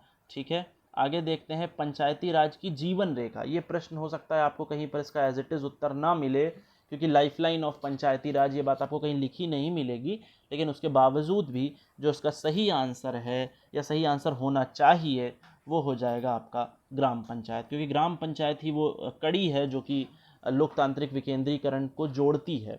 ठीक है, तो इसका सही आंसर ग्राम पंचायत हो जाएगा। आगे देखते हैं क्वेश्चन नंबर 128। 128 पूछ रहा है कि दक्षिण भारत के कूर्गों में संयुक्त परिवार का गहन अध्ययन किसने किया। आप जानते हैं marriage and family among the Coorgs of south India book आपने कई बार पढ़ी हुई है, तो इसका जो सही आंसर हो जाएगा वो एम.एन. श्रीनिवास हो जाएगा। ठीक है, आगे देखते हैं क्वेश्चन नंबर 129। लिंग संस्कृति का विषय है, यानी जेंडर जो है वो कल्चरल कंस्ट्रक्ट है। आप जानते हैं ये बहुत ही फेमस डेफिनेशन है 129 एन ओकले की। ठीक है, तो आप सभी ने ये कहीं ना कहीं पढ़ी होगी। क्वेश्चन नंबर 130 पूछ रहा है कि समाजशास्त्र मनुष्य और उसके मानवीय पर्यावरण का एक दूसरे से संबंध का अध्ययन करता है। तो क्वेश्चन नंबर 130 का सही आंसर 130 का डी हो जाएगा, हेनरी फेयरचाइल्ड। क्वेश्चन नंबर 131 की यदि बात करें तो SRS रिपोर्ट के अनुसार शहरी क्षेत्र के लिए प्रसवकालीन मृत्यु दर कितनी है। ठीक है, तो इसका जो सही आंसर हो जाएगा 131 का वो ए हो जाएगा 18। 131 का सही आंसर ए 18 हो जाएगा। 132 नंबर क्वेश्चन पर चलते हैं। परिवार नियोजन फैमिली प्लानिंग से इस बार बहुत सारे सवाल आए हैं। फैमिली प्लानिंग के समर्थन में आधिकारिक राष्ट्रीय जनसंख्या नीति अपनाने वाला विश्व का पहला देश कौन सा है। तो इसका सही आंसर हो जाएगा भारत। भारत ने 1952 में ही जो है पॉलिसी अपना ली थी, तो इसका सही आंसर 132 का भारत हो जाएगा। 133 देखते हैं, उत्तर आधुनिकता का सर्वप्रथम प्रयोग किसने किया। तो ये प्रश्न भी मेरे हिसाब से कट जाएगा, क्योंकि उत्तर आधुनिकता शब्द का सबसे पहला प्रयोग लियोटार्ड के संदर्भ में आता है। जीन फ्रांसिस लियोटार्ड आपने एक नाम सुना होगा जो कि बात करते हैं, तो लियोटार्ड का नाम इसमें कहीं भी इस ऑप्शन में नहीं है, तो इसलिए मुझे लगता है ये प्रश्न भी डिलीट हो जाना चाहिए या फिर इस प्रश्न को काट देना चाहिए। या अब देखते हैं इसका MPPSC क्या उत्तर मानता है। ठीक है, क्वेश्चन नंबर 134 की तरफ चलते हैं। जीरो डिफेक्ट जीरो इफेक्ट, इसको सही मायने में ZED बोलते हैं, जीरो इफेक्ट डिफेक्ट फार्मूला, जो कि सस्टेनेबल डेवलपमेंट के साथ संबंधित है, जो कि मैनेजमेंट से इस बार ये एक मेरे लिए भी एक चौंकाने वाली बात थी कि मैनेजमेंट से काफ़ी सवाल आपको देखने को मिल रहे हैं। तो सस्टेनेबल डेवलपमेंट से ZED जो Z पॉलिसी है, इसको Z पॉलिसी भी कहते हैं, आगे वाली आने वाली एग्जाम्स के लिए भी आप याद रखिएगा, उसको जो है सस्टेनेबल डेवलपमेंट के संदर्भ में कहा जाता है। भारत के बदलते हुए गांव बहुत ही सामान्य पुस्तक है, आपने कई बार पढ़ी है। 135, तो इसका सही आंसर SC दुबे हो जाएगा। आगे देखते हैं, विभिन्न उद्देश्यों के लिए शोधकर्ता के अलावा किसी अन्य द्वारा एकत्रित आंकड़ों के विश्लेषण की विधि को क्या कहते हैं। तो इसका जो सही आंसर है, जो कोई अन्य करता है तो उसको हम अंतर्वस्तु विश्लेषण कहते हैं। ठीक है, आगे देखते हैं, सदरलैंड के अनुसार सामाजिक दृष्टिकोण से अपराध के तत्व कौन कौन से हैं। तो इसका सही जवाब 3 हो जाएगा। सदरलैंड 3 तरीके की चीज़ों को मानते हैं, जिसमें से वो कहते हैं कि भाई जो है कि पहला तो डिफरेंशियल अपॉर्चुनिटी थियरी है, डिफरेंशियल एसोसिएशन थियरी है, अलग अलग तरीके के लोग मिलेंगे, कुछ गलत बच्चों के साथ बैठेंगे। तो सदरलैंड जो है उनका मानना है कि 3 तरीके के तत्व ऐसे हैं जो कि इम्पॉर्टेंट हैं। क्वेश्चन नंबर 138 की बात करें तो क्लाइनबर्ग का मानना था कि संदर्भ समूह काल्पनिक भी हो सकते हैं। तो 138 का सही आंसर क्लाइनबर्ग हो जाएगा। आगे देखें, आत्माओं में विश्वास को क्या कहते हैं, माफ़ कीजिएगा, आत्माओं में विश्वास को क्या कहते हैं। इसका सही आंसर जीववाद हो जाएगा। हालांकि इसको इंग्लिश में जब आप देखेंगे तो एनिमिज्म हो जाता है इसका आंसर। ठीक है, जो कि टाइलर की थियरी है। आगे देखेंगे क्वेश्चन नंबर 140, सामाजिक वर्ग, परिस्थिति, समूह, आयु और लिंग समूह भीड़ उदाहरण है किसके। अब भीड़ की जब आप बात करते हैं, जब आप जो है क्लास की बात करते हैं, तो ये सब अर्ध समूह के क्वाजी ग्रुप जिसको कि हम कहते हैं, इसके उदाहरण मिल जाते हैं। ठीक है, तो इसका सही आंसर क्वाजी ग्रुप हो जाएगा। आगे देखेंगे क्वेश्चन नंबर 141, 74वें संविधान संशोधन को राष्ट्रपति की स्वीकृति कब मिली थी। ये थोड़ा सा बहुत वियर्ड क्वेश्चन है, क्योंकि आप ये तो पूछ सकते हो कि 74वें संविधान संशोधन कब लागू हुआ, या फॉर एग्जांपल कहाँ लागू हुआ, या फिर किस शेड्यूल में है, बट ये थोड़ा सा वियर्ड हो जाता है कि स्वीकृति किस दिन मिली थी, है ना। तो 74वें संविधान, लेकिन फिर भी अब पेपर है, कुछ भी पूछ सकता है। तो क्वेश्चन नंबर 141 जो है इसका सही आंसर हो जाएगा 20 अप्रैल को, ठीक है। 20 अप्रैल 1993 को इसकी जो है स्वीकृति मिली थी। क्वेश्चन नंबर 142 की बात करें तो इसका आंसर हो जाएगा राज्यों के पंचायत गठन। ये फिलहाल थोड़ा सा ट्रिकी आपको लगा होगा कि डीपीएसपी में जो directive principles of state policy हैं, जो राज्य के नीति निर्देशक तत्व हैं, वहाँ पर इस बारे में बात की जाती है कि भाई हम जो है एक पंचायत का गठन करेंगे। जो गांधीयन फिलॉसफी है हमारी, या जो गांधीवादी विचारधारा है, या डीपीएसपी 3 तरीके की हैं, गांधीयन, मार्क्सियन और लिबरल। तो जो Gandhian directive principles of state policy हैं वो डिसेंट्रलाइजेशन या विकेंद्रीकरण पर बल देती हैं, जिनका मानना है कि भाई विकेंद्रीकरण अगर हम करेंगे तो भाई थोड़ा सा बढ़िया रहेगा। अगला है किस प्रकार के शोध का उद्देश्य तत्काल अनुप्रयोग, यानी हम एग्जैक्ट उसको अप्लाई करने के लिए ही करते हैं, तो द आंसर विल बी क्रियात्मक अनुसंधान या फिर एक्शन रिसर्च, क्योंकि एक्शन रिसर्च का मतलब ही होता है कि हम उसे तुरंत अप्लाई करना चाहते हैं। क्वेश्चन नंबर 144 की यदि बात करें तो 144 कह रहा है उत्पादन की ताकतें समाज की अधिरचना का निर्धारण करती हैं, तो इसका सही आंसर कार्ल मार्क्स हो जाएगा, ठीक है। कार्ल मार्क्स का मानना था कि जो समाज की उत्पादन की ताकतें हैं, जो फोर्सेस ऑफ प्रोडक्शन हैं, वो इंफ्रास्ट्रक्चर, क्योंकि समाज में उन्होंने संरचना को 2 भागों में बांटा, बेसिक स्ट्रक्चर और सुपर स्ट्रक्चर, तो मार्क्स सेड दैट कि जो फोर्सेस ऑफ प्रोडक्शन है वो कहीं ना कहीं अधिरचना का निर्धारण करती हैं। क्वेश्चन नंबर 145 की बात करें, पारंपरिक शक्ति व्यवस्था में कौन सा आयाम है? नहीं है। तो पारंपरिक शक्ति व्यवस्था अगर आपने देखा होगा तो जमींदारी प्रथा तो चलती थी, ग्राम पंचायत जाति प्रथा भी चलती थी, लेकिन शैक्षिक पृष्ठभूमि वहाँ पर इतना ज़्यादा इम्पोर्टेंट नहीं माना जाता था पारंपरिक शक्ति व्यवस्था की यदि हम बात करें, ठीक है। तो क्योंकि जमींदार के बोलबाला था, पंच का बोलबाला था, जाति में जो ऊँचे आते थे उनका बोलबाला था, लेकिन पढ़े लिखे लोग उतना ज़्यादा शक्ति व्यवस्था में नहीं थे। उन्हें इंटेलेक्चुअल माना जाता था लेकिन शक्तिशाली नहीं माना जाता था, ठीक है। क्वेश्चन नंबर 146 देखते हैं, जब एक वृहद परंपरा लघु परंपरा बन जाती है, आप सभी जानते हैं, तो उसे पैरोचलाइजेशन कहते हैं, स्थानिकीकरण कहते हैं, ठीक है।